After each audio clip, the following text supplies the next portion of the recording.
الحمد لله رب العالمين والعاقبة للمتقين والصلاة والسلام على سيد المرسلين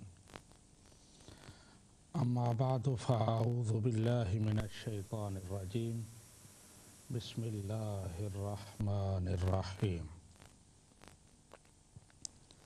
ما كان محمد أبا أحد من رجالكم ولكن رسول الله وخاتم النبيين قال رسول الله صلى الله عليه وآله وسلم أنا خاتم النبيين ولا نبي بعدي صدق الله مولانا العظيم وصدق رسوله النبي الكريم ونحن على ذلك لمن الشاهدين والشاكرين والحمد للہ رب العالمین۔ سامعین و ناظرین، السلام علیکم ورحمۃ اللہ وبرکاتہ۔ پروگرام تفہیم المسائل کے ساتھ محمد دین سیالوی آپ کی خدمت میں حاضر ہے۔ یہ پروگرام تیسرا پروگرام ہے۔ پہلے دو پروگرام معمول کے مطابق نہیں ہو سکے۔ ربیع الاول شریف کی وجہ سے جشن میلاد مصطفیٰ صلی اللہ علیہ وآلہ وسلم کے لیے ہم نے یہ پروگرام وقف کیے، اور آج پھر معمول کے مطابق میں اپنا پروگرام لے کے حاضر ہوں، جس میں ہم ختم نبوت پر بات کرتے ہیں اور لوگوں کے ذہنوں میں جو سوالات اور جو غلط فہمیاں پیدا کی گئی ہیں ان کے ازالہ کی کوشش کی جاتی ہے۔ میں پہلے تو آپ کو یاد دلاؤں کہ ختم نبوت ہے کیا۔ ختم نبوت امت مسلمہ کا اجماعی عقیدہ ہے، جو قرآن پاک کی سینکڑوں آیات اور نبی رحمت صلی اللہ علیہ وآلہ وسلم کی سینکڑوں احادیث سے ثابت ہے۔ اس کا مطلب یہ ہے کہ نبی رحمت صلی اللہ علیہ وآلہ وسلم آخری نبی ہیں۔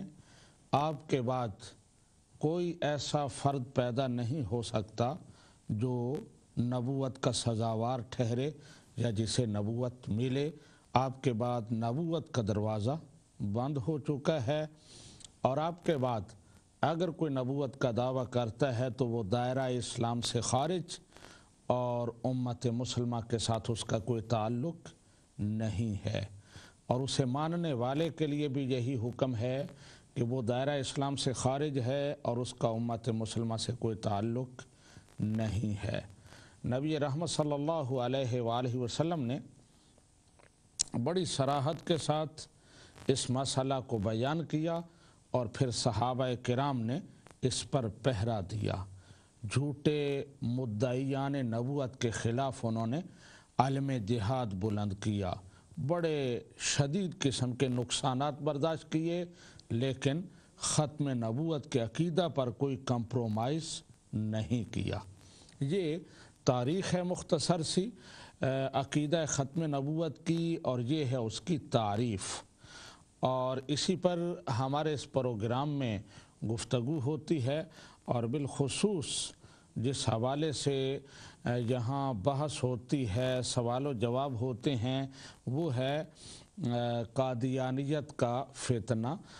متحدہ ہندوستان کے ایک شہر قادیان میں مرزا غلام احمد قادیانی پیدا ہوئے، جنہوں نے مختلف قسم کے بے بنیاد دعوے کیے، مسیح موعود ہونے کا دعویٰ، مسیح مسیح ہونے کا دعویٰ، مہدی ہونے کا دعویٰ، ذلی اور بروزی نبی ہونے کا دعویٰ، حتیٰ کہ ان کی تحریروں سے ثابت ہوتا ہے کہ خدا بھی وہی ہیں، سب کچھ وہی ہیں، حالانکہ وہ کچھ بھی نہیں ہیں۔ اور انہی کی تحریروں سے آپ یہاں سنتے رہتے ہیں کہ مختلف ساتھی فون کر کے بتاتے ہیں، اور انہی کی تحریریں سناتے ہیں کہ وہ کیا تھے، وہ خود اپنے بارے میں کیا کہتے ہیں کہ بشر کی ہوں میں جائے نفرت۔ ये उनका अपने बारे में इजहार ख़्याल है और हकीकत पर मबनी इजहार ख़्याल है। सामीन व नाज़रीन, इस हवाले से बात होती है और कई कॉलर्स फ़ोन करते हैं और अपने सवालात पेश करते हैं और मैं अपनी इस्तात के मुताबिक उनके जवाबात अर्ज़ करता हूँ। लास्ट जो हमारा प्रोग्राम हुआ था उसमें हमारे कॉलर जाहिद साहब ने 3 सवालात किए थे और सवालात तो उनके अपनी जगह थे, लेकिन उनका जो लहजा था वो बड़ा उखड़ा उखड़ा लहजा था और ऐसे लग रहा था जैसे उनकी सांस फूली हुई है या जिस तरह वो परिंदा पकड़ा जाए तो वो फड़फड़ाता है, वो भी फड़फड़ा रहे थे और बड़े गुस्से का इजहार कर रहे थे। या अरबी में यूँ कहते हैं कि इज़ा याइसल इंसान ताला लिसानुहु, जब बंदा मायूस हो जाता है, कामयाबी की कोई सूरत उसे नज़र नहीं आती और नाकामी का उसे यकीन हो जाता है, उसके पास कोई सवाल का जवाब नहीं होता, तो फिर वो उसकी ज़ुबान लंबी हो जाती है, वो बुड़बुड़ाता है और कहता है कि मैं अपने दिल की भड़ास तो निकाल लूँ, वैसे तो मैं सब कुछ खो चुका हूँ, कुछ मेरे हाथ नहीं आया। तो इसी तरह की उनकी कैफियत थी। तो बहरहाल हमें इससे कोई गर्ज नहीं है उनकी कैफियत क्या थी, हम उनके सवालात पर बात करेंगे। और मैं पहले भी ये कहता हूँ और फिर कहूँगा जाहिद साहब को, दीगर कॉलर्स को, कि अगर कोई हवाला पेश करना हो तो वो हवाला पेश करें जो फरीक सानी के नज़दीक मुसल्लम हो, जो उसके नज़दीक काबिल कबूल हो। मैं जहाँ जब भी बात करता हूँ तो मैं रूहानी ख़जान की बात करता हूँ, मैं आपकी वो पॉकेट बुक की बात करता हूँ और मैं मिर्ज़ा खुदा बख्श मिर्ज़ाई जो हैं उनकी किताब और दीगर जो आपके नज़दीक मुसल्लमा किताबें हैं, सीरतुल महदी, तज़किरतुल महदी, जो आपके खुलफ़ा ने, नाम नहाद खुलफ़ा ने लिखी है, मैं उनकी बात करता हूँ। लेकिन आप जब बात करते हैं तो फ़लाँ अंग्रेज़ ने लिखा है, फ़लाँ ने लिखा है, जिसको ना कोई जानता है ना मुझे उससे कोई ताल्लुक़ है। जाहिद साहब ने इमाम अहले सुन्ना इमाम अहमद रज़ा ख़ां बरेलवी अलैहि रहमा के हवाले से सवालात उठाए थे और हवाले किया दिए थे, फ़लाँ अंग्रेज़ ने लिखा है, फ़लाँ लाइब्रेरी में मौजूद है। जाहिद साहब इमाम अहमद रज़ा ख़ां बरेलवी की 1000 के लगभग कुतुब मौजूद हैं, अगर कोई हवाला देना हो तो उनके अंदर से दें। हज़ारों सफ़ात पर मुश्तमिल उनका फतावा रिज़विया मौजूद है, उसके अंदर से हवाला दें। लेकिन मैं यकीन के साथ कह सकता हूँ कि आपको उनमें से कोई ऐसी तहरीर नहीं मिलेगी जो खिलाफ इस्लाम हो या जिससे इस्लाम की हतक होती हो या काफरों और मुशरकों की खुशनुदी मकसूद हो। आपने 3 सवालात उठाए थे और फिर आपने मुझे बहुत सख्त सुस्त भी कहा कि आप पर इतने कर्ज़ हैं, 2 साल पहले के कर्ज़ चले आ रहे हैं, आपने उनका जवाब नहीं दिया। तो जाहिद साहब ये 2 साल क्यों गुज़र गए, आप खामोश क्यों रहे? खामोशी तो रज़ा होती है, तो इसका मतलब ये कि 2 साल तो आप राज़ी थे, आपको कोई सवाल आपके ज़हन में नहीं था, लेकिन अब जो सवालात मैं उठा रहा हूँ उनका जवाब आपके पास क्योंकि नहीं है, इसलिए आप गड़े मुर्दे उखेड़ रहे हैं और 2 साल पहले की बातें याद कर रहे हैं। लेकिन मुझे इससे कोई परेशानी नहीं है, आप जो भी सवाल करना चाहें 2 साल पहले के हवाले दें, मैं हाजिर हूँ और इंशाअल्लाह तबारक व तआला मैं इस पर बात करूँगा। आपने जो पहला सवाल किया था उसका जवाब मैंने पिछले एक प्रोग्राम में अर्ज़ किया था। आपने कहा कि बुखारी शरीफ में है कि नबी करीम सल्लल्लाहु अलैहि वसल्लम ने इरशाद फरमाया कि अल्लाह तबारक व तआला ने जो भी नबी भेजा है उसने बकरियां चराई हैं। आपसे पूछा गया या रसूल अल्लाह सल्लल्लाहु अलैहि वसल्लम क्या आपने भी बकरियां चराई हैं? तो नबी रहमत सल्लल्लाहु अलैहि वसल्लम ने फरमाया, हाँ मैंने भी बकरियां चराई हैं करारीत के मकाम पर।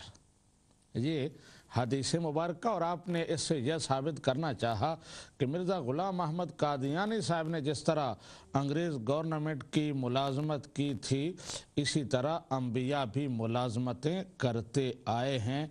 तो मैंने इसका मफ़हूम आपको बता दिया था और दीगर सामीन व नाज़रीन को भी बता दिया था कि यहाँ ये नहीं है कि मैंने करारीत के बदले या नकदी के बदले दूसरों की बकरियां चराई थीं, बल्कि मतलब ये है कि मैंने करारीत के मकाम पर बकरियां चराई थीं। वो अपनी थीं या दूसरों की थीं, दूसरों के काम अंबिया खिदमत के तौर पर करते आए हैं। आप लोगों के बोझ उठाते थे, उनके ज़रूरतों में उनके काम आते थे, उनके तमाम काम आप किया करते थे रज़ाकाराना तौर पर, और ये अंबिया का अखलाक है। मैंने इस पर बताया था कि अला करारीता, इसका माना है करारीत के मकाम पर। करारी से मुराद नकदी नहीं है, इसलिए कि अला जो है उसका वो इस्तेला के लिए आता है और उसका ताल्लुक़ किसी मकाम से होता है। जैसे कहें कि अलल मकतब, मतलब ये होगा कि मेज़ के ऊपर है।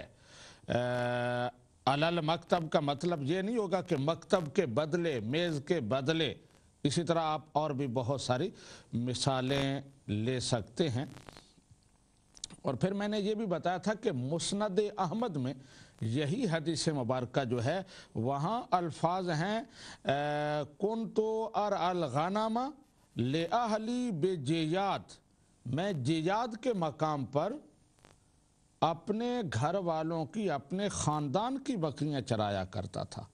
तो दीगर रिवायात भी मौजूद हैं जो बुखारी शरीफ की इस हदीस का मफ़हूम मुतय्यन करती हैं कि यहाँ करारी से मुराद नकदी नहीं है, बल्कि करारी से मुराद वो मकाम है जहाँ आप बकरियाँ चराया करते थे।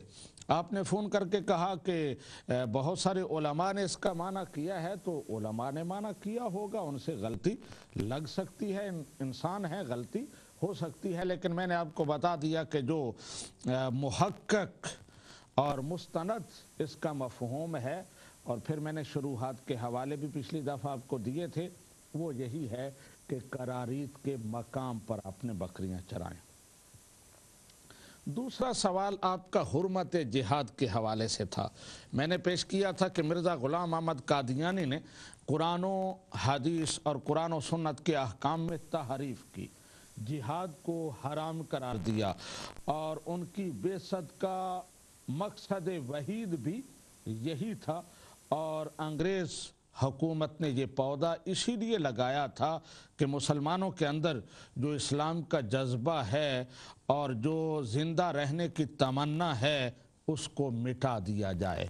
जिसे अल्लामा इकबाल ने यूँ बयान किया कि ये फाका कश जो मौत से डरता नहीं, ज़रा रूह मोहम्मद इसके बदन से निकाल दो। तो मुसलमानों के बदन से और उम्मत मुसलमा के जसद से रूह मोहम्मद निकालने के लिए मिर्ज़ा ग़ुलाम अहमद कादियानी साहब तशरीफ़ लाए थे, और इस मकसद के लिए उन्होंने पूरी ज़िंदगी अपनी वक्फ़ की। जिहाद को हराम करार दिया, मुसलमानों के जहनों में ऐसे ऐसे शकूक व शुबहात पैदा किए जिन्होंने उन्हें उलझा के रख दिया। मैंने हवाले पेश किए तो आपने उसके जवाब में वो जैसे कहते हैं खिसियानी बिल्ली खंबा नौचे, वही बात आपने इमाम अहमद रज़ा ख़ान बरेलवी पर यह इल्ज़ाम लगाया कि उन्होंने भी जिहाद को हराम करार दिया था। तो मैंने आपसे मुतालबा किया कि आप मुझे वो अल्फाज पढ़ के सुनाएं, तो आपके पास कोई जवाब नहीं था। मैं इस वक्त फतावा रिजविया मेरे सामने है, एक छोटा सा हवाला आपके लिए नहीं, क्योंकि आपने तो बहरहाल नहीं मानना, मैं अपने सामीन व नाजरीन के लिए कि फतावा रिजविया और इमाम अहले सुन्नत इमाम अहमद रज़ा ख़ान बरेलवी जिहाद के हवाले से क्या कहते हैं और उनकी तहरीर कितनी इस्लामी उसूलों के मुताबिक है। जब ये तहरीर लिखी गई तो उस वक़्त दो तरह के तबकात थे। एक तबका वो था जो जिहाद को हराम करार दे रहा था, जिसकी क़ियादत मिर्ज़ा ग़ुलाम अहमद कादियानी के हिस्से में आई। इस्लाम के और कुरान के एक हुक्म को बिल्कुल ख़त्म कर रहा था। और दूसरा तबका वो था जो अपनी बेतदबीरी की वजह से हिंदुस्तान के निहत्ते मुसलमानों को उकसा रहा था कि वो हिंदुस्तान को छोड़ जाएं, हिजरत कर जाएं, ये दारुल हरब है, या फिर ये है कि अंग्रेज़ से टकरा जाएं और अपने आप को ख़त्म कर लें। ये दो इंतहाएँ थीं जिसके दरमियान इस्लाम का हुक्म इमाम अहले सुन्नत इमाम अहमद रज़ा ख़ान बरेलवी ने बयान किया। ये फतावा रिज़विया जिल्द नंबर 14 मेरे सामने है और इसका सफ़ा नंबर है 416। ये कैमरे पर आप मुलाहजा फरमा सकते हैं। जिल्द नंबर 14 फतावा रिज़विया और सफ़ा नंबर 416। इमाम साहब फरमाते हैं कि हर फ़र्ज़ बक़द्र कुदरत और हर हुक्म मशरूत बाइस्तिताअत होता है। मतलब ये है कि अल्लाह तबारक व तआला इंसानों को कोई ऐसा हुक्म नहीं देता जो उनकी ताकत में ना हो, जो उनकी कुदरत में ना हो, जिसकी वो इस्तिताअत न रखते हों, बल्कि वो ऐसा हुक्म देता है जिसकी इस्तिताअत उनके अंदर मौजूद हो। और फिर कुरान पाक की आयत पेश करते हैं, क़ाल अल्लाहु तआला ला युकल्लिफुल्लाहु नफ्सन इल्ला वुसअहा। अल्लाह ताला ने फरमाया कि अल्लाह ताला किसी नफ्स को उसकी वुसअत से बढ़कर तकलीफ नहीं देता। आगे अल्फाज समात फरमाए, जो शख्स हिफाजत इस्लाम और सल्तनत इस्लाम व अमाकिन मुक़द्दसा की इस्तिताअत रखता है और काहली से न करे मुर्तकिब कबीरा है। मतलब ये है कि अगर काफिर इस्लाम को, सल्तनत इस्लाम को या इस्लाम के मुक़द्दस मकामात को नुकसानात पहुँचा रहे हैं और किसी शख्स के पास उसकी इस्तिताअत है, किसी मुसलमान सल्तनत में, बादशाह में, किसी तबका में उसके मुकाबले की इस्तिताअत है, फिर वो मुकाबला न करे, काहली का मुजाहरा करे, तो फरमाया वो मुर्तकब कबीरा है, वो कबीरा गुनाह का इर्तिकाब कर रहा है। या कुफार की खुशामद और खुशनूदी के लिए तो मुस्तौजब लानत है, ताकत भी रखता है लेकिन कुफार की खुशनूदी और उनकी खुशामद के लिए वो मुंह बंद रखता है और हाथ को रोक रखता है, मकामात मुक़द्दसा की तबाही और बर्बादी देखता रहता है, तो फरमाया वो शख्स लानती है। या दिल से दरार इस्लाम पसंद करने के सबब तो काफिर है, यानी कुफार को इसलिए नहीं रोकता कि उसे ये पसंद है कि इस्लाम को नुकसान पहुँचे, इस्लाम का वो नुकसान चाहता है, इसलिए कुफार को नहीं रोक रहा मकामात मुक़द्दसा को नुकसान पहुँचाने से और उम्मत मुसलमान को नुकसान पहुँचाने से, इस्लाम को नुकसान पहुँचाने से। तो फरमाया ऐसा शख्स काफिर हो जाता है। और जो इस्तिताअत नहीं रखता वो माजूर है। और अगर कोई शख्स इतना कमज़ोर है कि वो मुकाबला नहीं कर सकता, उसके पास वसाइल नहीं हैं, ताकत नहीं है, तो फरमाया वो माजूर है। शरीयत उस काम का हुक्म फरमाती है जो शरअन जायज़ और आदतन मुमकिन और अक्लन मुफीद हो। हराम या नामुमकिन या अबस अफ़आल हुक्म शरा नहीं हो सकते। ऐसे अफ़आल जो नामुमकिन हैं, जो इंसान की कुदरत में ही नहीं हैं, इस्लाम उनका हुक्म नहीं देता, या हराम हैं या गैर मुफीद हैं। इस्लाम हमेशा ऐसे काम का हुक्म देता है जो मुमकिन हो, इंसानी कुदरत के अंदर हों और वो मुफीद हों। तो ये लिखने के बाद आगे लिखते हैं कि मुसलमानान हिंद को जिहाद का हरगिज़ हुक्म नहीं है। यानी मुसलमानान हिंद की उस वक़्त जो कैफियत थी, जो सूरत हाल थी, उस वक़्त उनके लिए जिहाद का हुक्म नहीं था। آپ ایک اور مقام پر اس کی وضاحت کرتے ہوئے فرماتے ہیں کہ اگر مسلمان جبکہ انگریز کی حکومت تھی اور مضبوط حکومت تھی، ان کی فوجیں تھیں، پورے ملک پر ان کا کنٹرول تھا، اس وقت اگر 10 مسلمان کہیں حملہ کر دیتے ہیں، کسی ایک غیر مسلم کو قتل کر دیتے ہیں اور اس کے بدلے میں 10 مسلمانوں کو پھانسی ہو جاتی ہے، تو اس سے اسلام کو کیا فائدہ پہنچے گا؟ اس سے مسلمانوں کو، امت مسلمہ کو کیا فائدہ پہنچے گا؟